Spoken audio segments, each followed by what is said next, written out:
Hello everyone, thanks for joining us for this month's episode of Live from the Trevor Zoo. It's great to welcome you all to the zoo.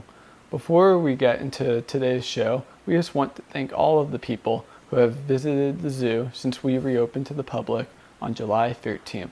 We rely heavily on income from public visitation to keep the zoo going and continue our programs. It's also just part of our mission, educating the general public about wildlife and conservation. So if you've been to the zoo in person lately, thank you. If you'd like to visit the zoo, we are open every day and you can make your reservation on our website at www.trevorzoo.org. I'm Peter Lyon from Millbrook's class of 2021. Along with my classmates Amber Hatfield and Justin DeFore, I'm one of the head student curators this year here at the Trevor Zoo. I've been working at the zoo since I arrived at Millbrook in the fall of 2018. I started as a zoo in my fourth form, or sophomore year, and last year I became a curator, and this year I'm one of the heads. The zoo is the school's largest community service program, and working here is a big responsibility. But as our founding headmaster, Edward Poling, liked to say, responsibility is not something you can be taught. You learn it only by experience. When I'm not at the zoo, I like to work on my podcast, which is called Living with the Lion. I created it during my sophomore year to help spread positivity around Millbrook's campus. Right now, I'm in the process of applying to colleges and thinking about what comes next after Millbrook. I'd like to focus on environmental studies and zoology. Today, just in time for Halloween, we are going to talk about nocturnal animals, and specifically, we are going to talk about the nocturnal animals we currently have at the Trevor Zoo, are Galagos and Kinkajous. Nocturnality is an animal behavior characterized by being active during the night and sleeping during the day. The common adjective is nocturnal versus diurnal, meaning the opposite. Nocturnal creatures generally have highly developed senses of hearing, smell, and especially adapted eyesight. Some animals such as cats and ferrets have eyes that can adapt to both low level and bright day levels of illumination. Others, such as galagos and some bats, can function only at night.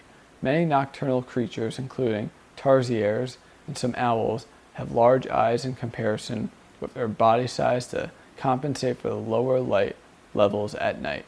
If you've been to the zoo and been inside a tropical building, you know that in the far end of that building we have a nocturnal area. Once you go behind that curtain, you've entered a darkened world. To allow visitors to see nocturnal animals when they are most active, we, as well as many other zoos, have blue lighting during the day to make those animals think it's nighttime. And if we don't do this and had the lights on during the day, they would be sleeping and our visitors would never see them. When the daylight outside ends, white lights automatically come on inside, and this makes the animals think it's time for them to go to bed. Basically, we have switched their light cycle by 12 hours. Over the years, we've had a number of different nocturnal animals living with us here at the zoo. Some of you might remember our slow lorises, which were at the zoo for many years during the 90s and early 2000s. We have also had sugar gliders as well. Just a reminder, please feel free to ask questions throughout today's episode. Just type them into the comments and we'll answer them towards the end of the show. We've had Kinkajous at the Trevor Zoo since Frank Trevor's days. In fact, here is some footage Frank filmed himself of a Kinkajou at the zoo back in the 50s. A number of other Kinkajous have been here throughout the 70s and 80s. We currently have 2 Kinkajous at the school. Buddy just turned 30 years old and was born in October of 1990. He came to us in 2014 from Omaha's Henry Doorly Zoo, and Mira is 14 years old, and she was born in February of 2006. She came to us from the Bergen County Zoo in New Jersey in 2014. In the wild, Kinkajous live in the tropical forests of Central and South America, where they spend most of their time in the trees. They are able to turn their feet backwards to run easily in either direction along branches or up and down trunks. The Kinkajou also has a prehensile or gripping tail that uses much like another limb. Kinkajous often hang from this incredible tail, which also aids their balance and serves as a cozy blanket while the animal sleeps high in the canopy. Though many of its features and traits tend like those of a primate, the kinkajou is actually related to the raccoon. Kinkajous are sometimes called honey bears because they raid bees' nests. They use their long, skinny tongues to slurp honey from a hive and also to remove insects like termites from their nests. Their love for honey and nectars makes them one of the few mammal pollinators. Kinkajous also eat fruit and small mammals, which they snare with their nimble front paws and sharp claws. They roam and eat at night and return each morning to sleep in previously used tree holes. Kinkajous form treetop groups and share social interactions such as reciprocal grooming. They are vocal animals, though seldom seen. They are often heard screeching and barking in the tropical forest canopy. Female kinkajous give birth to one offspring in spring or summer. The baby is born with its eyes shut and cannot see for a month. It develops quickly, however, and by the end of the second month, it is already able to hang upside down from its tail.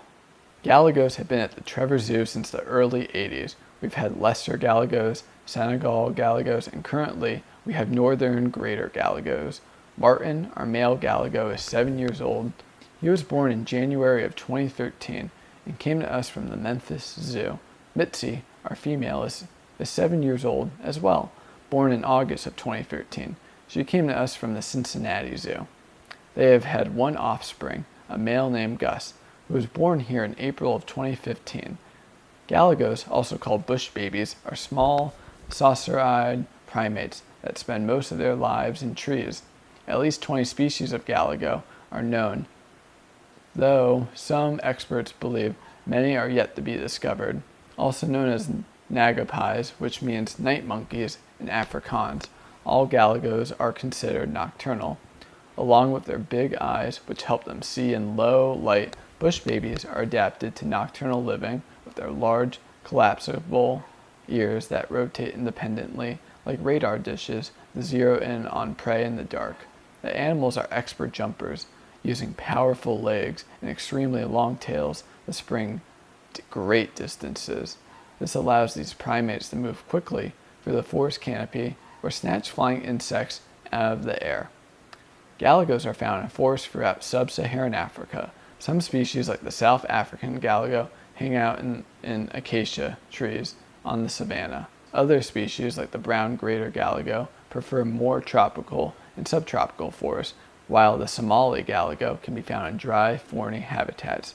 From evergreen forests to grasslands, bush babies have evolved to survive in nearly every kind of habitat on the continent.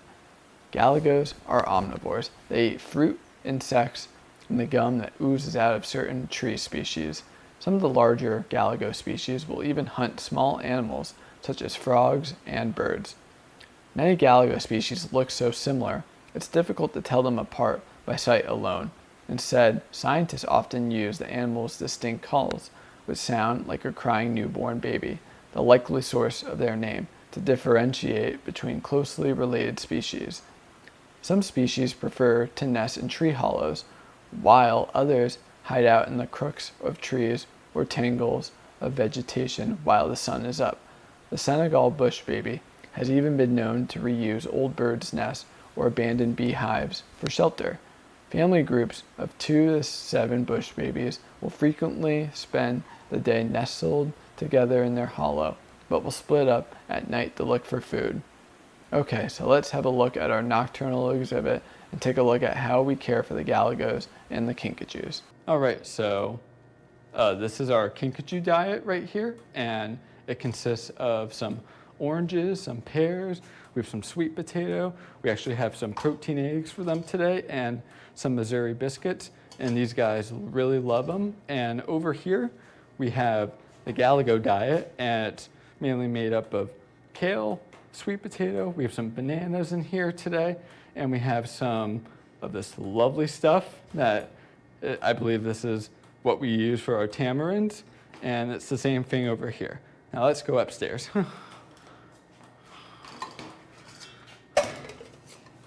All right, so we're about to head back into our nocturnal enclosure, and back here we have our galagos and our kinkajous, and typically what we would do is we would keep the light on at the evening, so it's basically their daytime, and then during the day they can actually sleep and rest, so our guests can see what that experience is like. So let's go.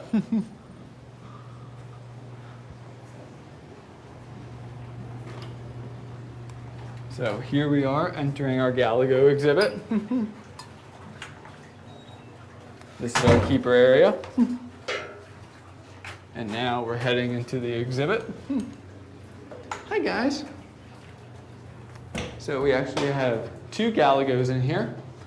Oh, that wasn't supposed to happen. So we have 2 Galagos in here, and these guys are actually called the Northern Greater Galago, and they are actually from Africa, and they are one of our nocturnal animals. And if you look at them, they look almost like little monkeys, but they're not monkeys. So they are one of my personal favorite animals here, and I took care of these guys during my sophomore year. So really exciting stuff. So now we would have to clean up the exhibit, and these guys are just observing and watching us. So I like to use their small bowls as little pick-me-ups, and these guys sort of do leave a little mess, but it's okay.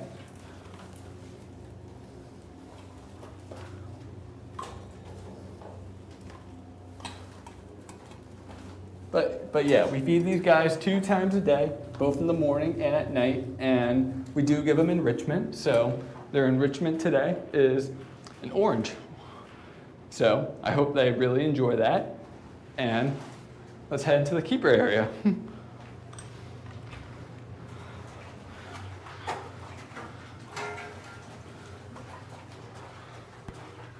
So here we are in the keeper area.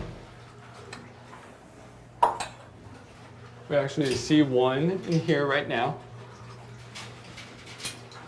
I'm actually going to change up their water a little bit.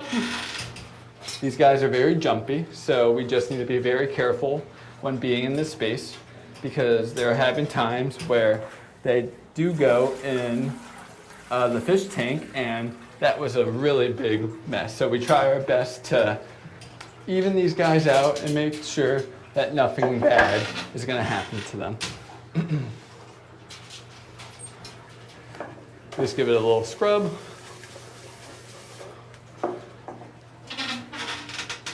Now we're going to do the water. And for this, we have to be very mindful. Make sure it's not overflowing.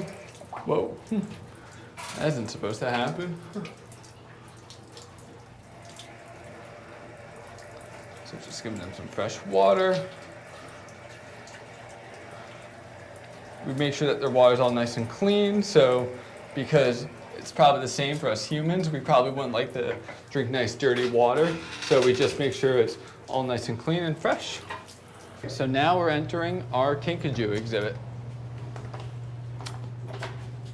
So this is the Kinkajou keeper area, and the thing most that we need to be very careful about with Kinkajou is that these are a protected contacted species. So this is Buddy, this is Mira, and that is Buddy right down there. So we always have to shift them because we can never go into the exhibit with them. So we always have to be very careful that they're in their keeper area, and once we know they are, we are allowed to go back into their main area. So they're both shifted. Hi. And now we are allowed to go into their exhibit. We have a special lock feature on here, so we know it's safe, and it is safe. So here we go. A little tight squeeze. So here we are in the Kinkajou exhibit. And basically what we do for these guys is we do a lot of cleaning in here, because it's a lot different from the Galagos, because these guys leave stuff all around. We want to make sure that they have fresh water, fresh food, and they have so much poop everywhere that we need to clean it up all the time. So I'll just put down their diets.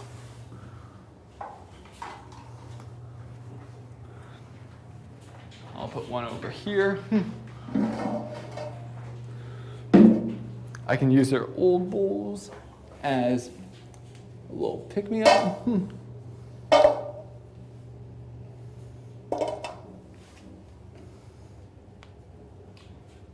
Always good to make sure that your exhibit is always nice and clean.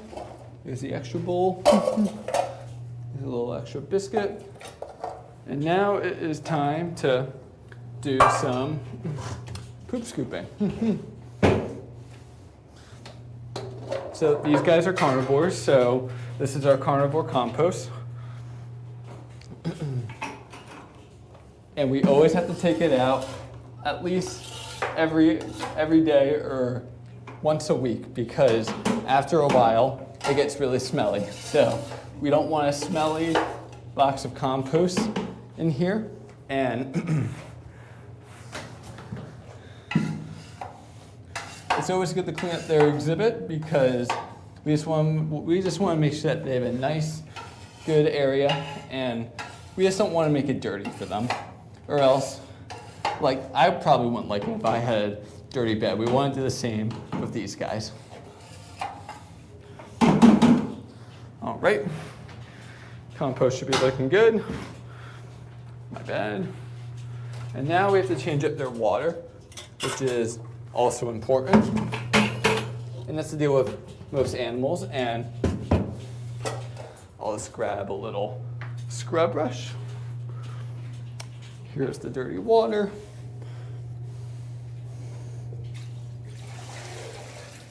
All right.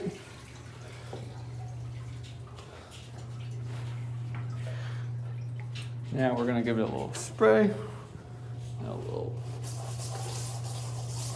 Just gonna give it a little scrub. There we go. Now we're gonna give you guys some water.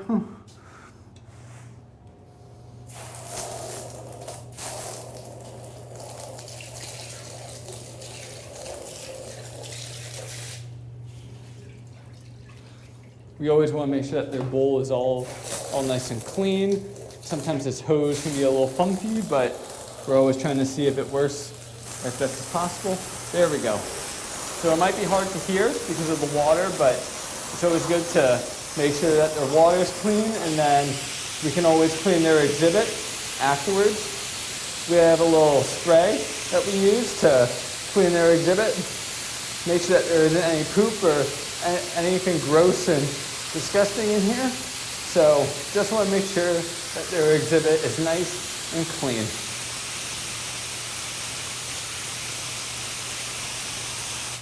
All right, that should be perfect. So just finishing this up. All right.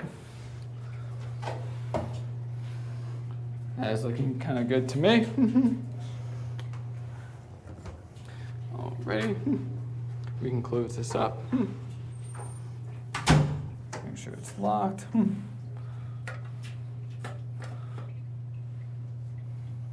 All right, and now we can let these guys back in. Sorry for the tight squeeze. You ready for your food?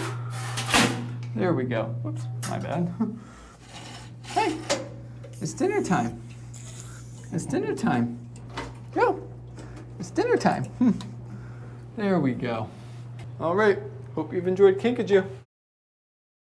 While it is difficult to say which came first, nocturnality or diurnality, there's a leading hypothesis out in the evolutionary biology community, known as the bottleneck theory. It postulates that millions of years ago, in the Mesozoic era, many ancestors of modern-day mammals evolved nocturnal characteristics in order to avoid contact with the numerous diurnal predators.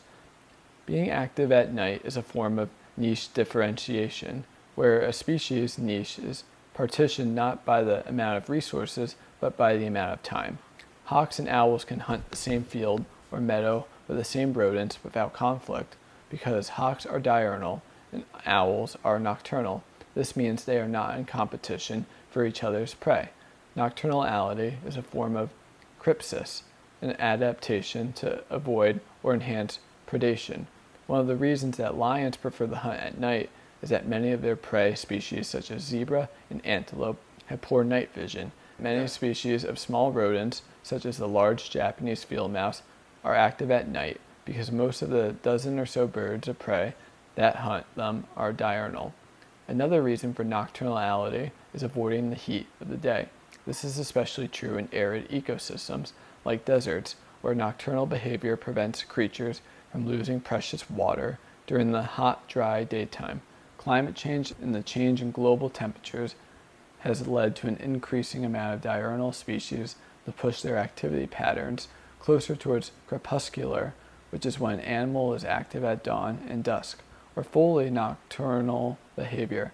This adaptive measure allows species to avoid the heat of the day without having to leave that particular habitat. The exponential increase in human expansion and technological advances in the last few centuries has had a major effect on nocturnal animals, as well as diurnal species. The causes of these can be traced to distinct, sometimes overlapping areas: light pollution and spatial disturbance. Light pollution is a major issue for nocturnal species, and the impact continues to increase as electricity reaches parts of the world that previously had no access. Species in the tropics are generally more affected by this due to the change in their relatively constant light patterns, but temperate species relying on day and night triggers for behavioral patterns are also affected as well. Many diurnal species see the benefit of a longer day, allowing for a longer hunting period, which is detrimental to their nocturnal prey trying to avoid them. If you want to learn more about light pollution and what you can do to help reduce it, check out some of these websites, and we'll include the links down below in the show description. Okay, so let's hear your questions, and I will try to answer them to the best of my ability. If you have any questions about our nocturnal animals or anything else at the zoo or Millbrook School, just go ahead and ask in the comments here. Joe would like to know, what is it like to be in high school while working at a zoo?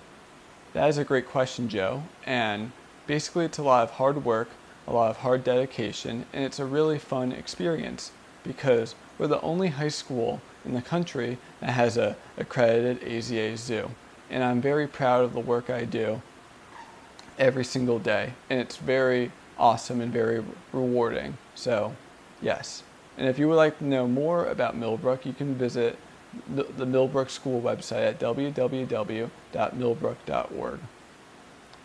We see that Renee would like to know what nocturnal animals we have at the zoo. In our nocturnal area, we have the Galagos and Kinkajous. Outside, we have bobcats and red pandas.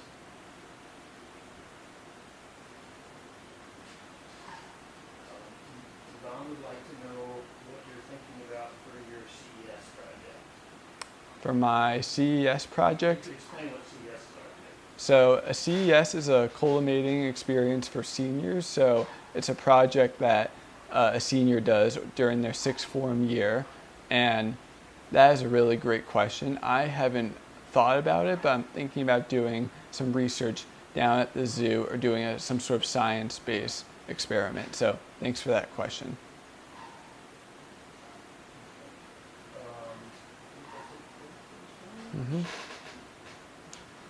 So if you have enjoyed this episode, I'd like to remind you all that you can view all our previous episodes of Live from the Trevor Zoo on our YouTube channel, which is at youtube.com/Trevor Zoo Millbrook. And you can also watch our streaming cameras throughout the zoo 24 hours a day at www.millbrook.org/Trevor Zoo Live. Thanks for spending part of your Wednesday with us. If you are in the area, please come visit us in person. It's easy to make a reservation at our website, which is www.trevorzoo.org. We'll see you back here live from the Trevor Zoo next month. Thanks for watching, be well, and we hope to see you soon.